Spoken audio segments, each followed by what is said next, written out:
ఏమంటున్నా నేను కాళేశ్వరం ప్రాజెక్టు నీటి సదుపాయం పొందలేని ప్రాంతం తెలంగాణలో కేవలం వచ్చేది అనుకుంటా ఆ మహబూబ్ నగర్ కొంత రంగారెడ్డి ప్రాంతం ఉంటుందని చెప్పి అనుకుంటా తప్ప మిగతా ప్రాంతం అంతటికీ ఇలా మెదక్ కూడా సింగూరు ప్రాజెక్టు మెదక్ కూడా చెప్పట్టు నేను అటువంటి ప్రాజెక్ట్ ఏదైతుందో 2 పియర్స్ కాంట్రాక్ట్ లయబిలిటీ ఏదైతుందో వాడు ఎల్ఎన్టీ వాడు కడతా అని చెప్పన్నాడు. కాంట్రాక్ట్ లయబిలిటీ కింద ఏదైతుందో ఆ 2 పియర్స్ నేను మరమ్మ చేస్తా అని చెప్పన్నాడు. ఆ 2 పియర్స్ ఎక్కడ మరమ్మ చేయగలిగినట్టయితే కేసీఆర్ గారి పేరు వస్తుంది. కేసీఆర్ గారిని ఏ విధంగా ఇలా దోషిగా నిలబెట్టాలి ఒక తాపత్రయం ఒక కుట్ర తప్ప వేరే ఏం లేదని చెప్పంటున్నా. నేను ఇవాళ చెప్తున్నా నేను ఈ ఎల్నినో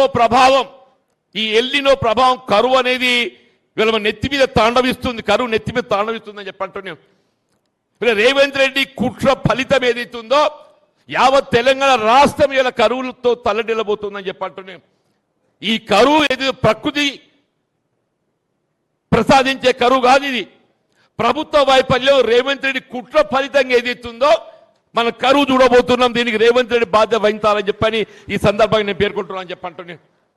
ఏదేమైనా కానీ నిన్నేదో ఉత్తమ్ రెడ్డి ఒక మాట అంటుండు, మేము జూన్ 27 చేస్తాను. జూన్ 27 కాదురా నాయన, జూన్ 27 కాదు, నీ కాలంలో కాదు. మళ్ళీ కేసీఆర్ గారు ముఖ్యమంత్రి కావాల్సిందే. వారి చేతుల మీదనే మళ్ళీ కాళేశ్వరం ప్రాజెక్టు పునరుద్ధరణ చేయడం జరుగుతుంది. మన ప్రాంతం అంతా సస్యశ్యామలం అవుతుందని చెప్పి అంటున్నాను.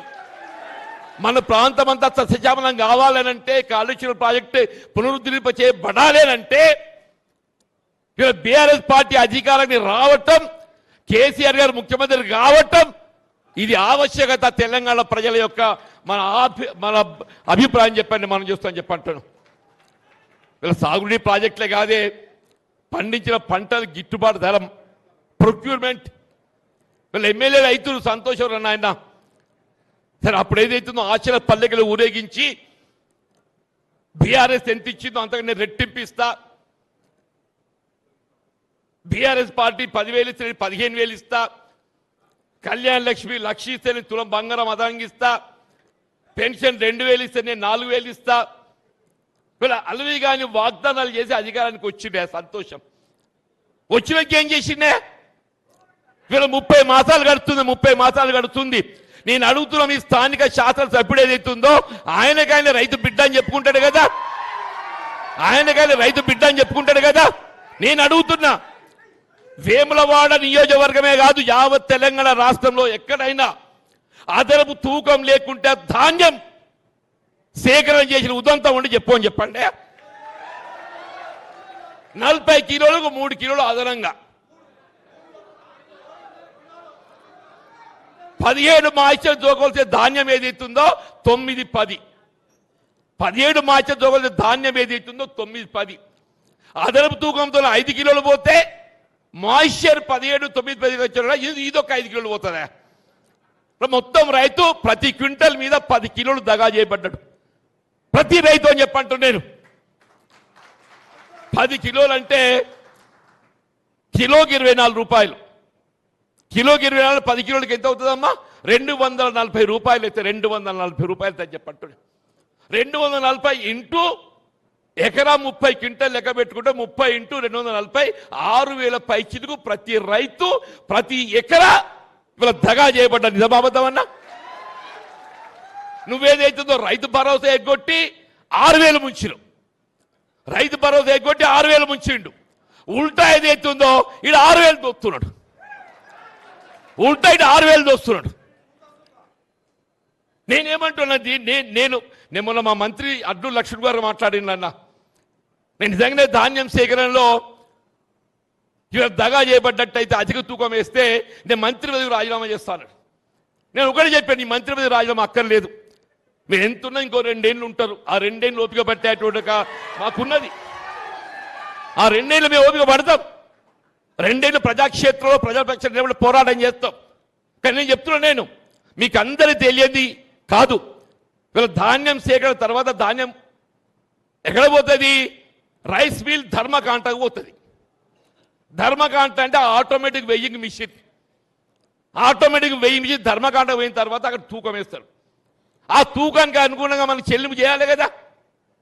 ఆ తూకానికి అనుగుణంగా మనకు చెల్లింపు చేయకుండా అప్పుడు కడ్డీకి పెడతాడు. అప్పుడు కడ్డీకి పెట్టి మనకు ట్రక్ షీట్ ఇస్తాడు. ట్రక్ షీట్ ఎప్పుడు ఇవ్వాలి? తూకం వేసిన తర్వాత ఏదైతే ఉందో ప్రొక్యూర్మెంట్ సెంటర్ వాళ్ళు ఏదైతే నిర్వాహకులు ఉంటారో వాడు అప్పుడు ట్రక్ షీట్ ఇవ్వాలి. ట్రక్ షీట్ ఎప్పుడు ఇస్తున్నాడు?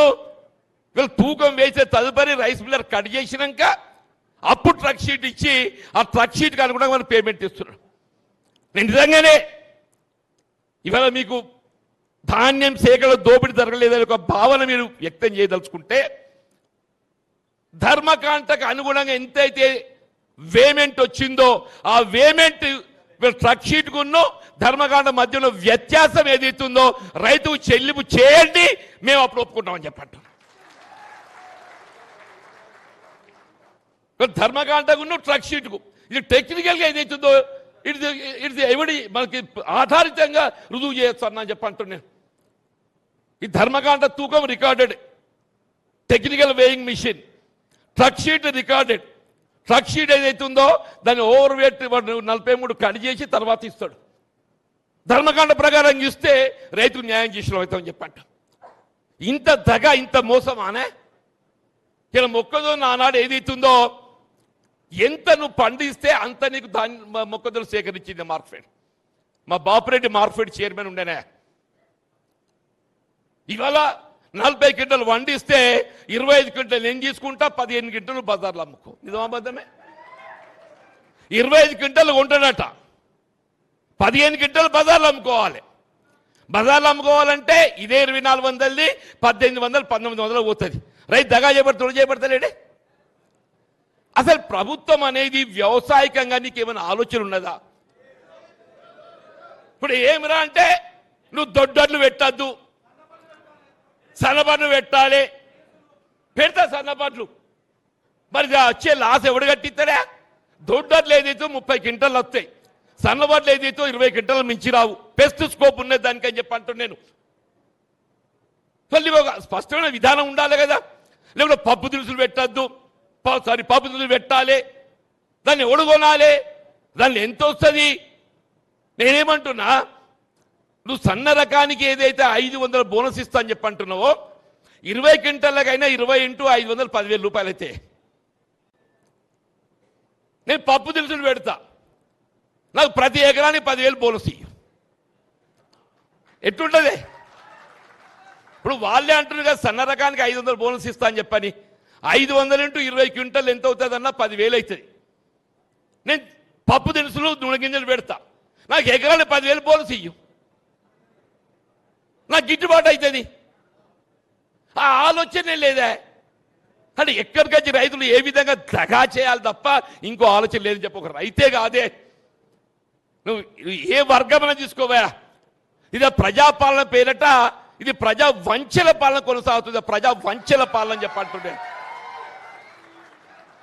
మన రేవంత్ రెడ్డి గారు మాట చెప్తుండు వాళ్ళ పరేడ్ గ్రౌండ్లో, నేను ఆడబిడ్డలందరినీ కోటీశ్వరాలు చేస్తా. అబ్బ కొడుక,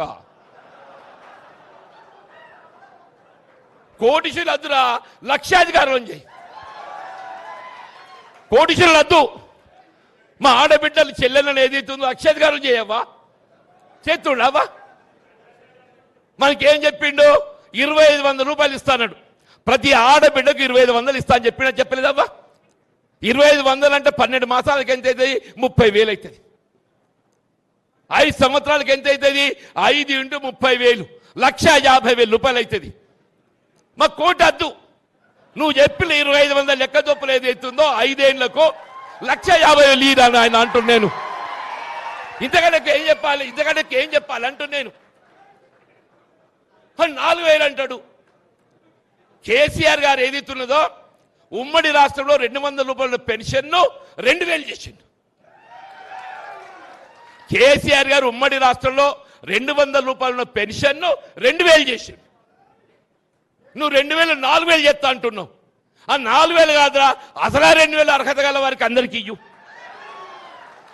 4,000 వచ్చే తర్వాత మాట్లాడదాం. మా బీడీ కార్మికులను ఆడబిడ్డలను ఇక్కడ వేమరాళ్ళ సిరిసిల్ల ప్రాంతంలో అత్యధికంగా ఉంటారు. ప్రొవిడెంట్ ఫండ్ కట్ అవుతున్నా కానీ ఏది ఇస్తుందో ఇవాళ ఇంతవరకు ఏది ఇస్తుందో అదనంగా ఒక్కరికి బీడీ పెన్షన్ ఇవ్వలేదు చెప్పంటున్నాయి.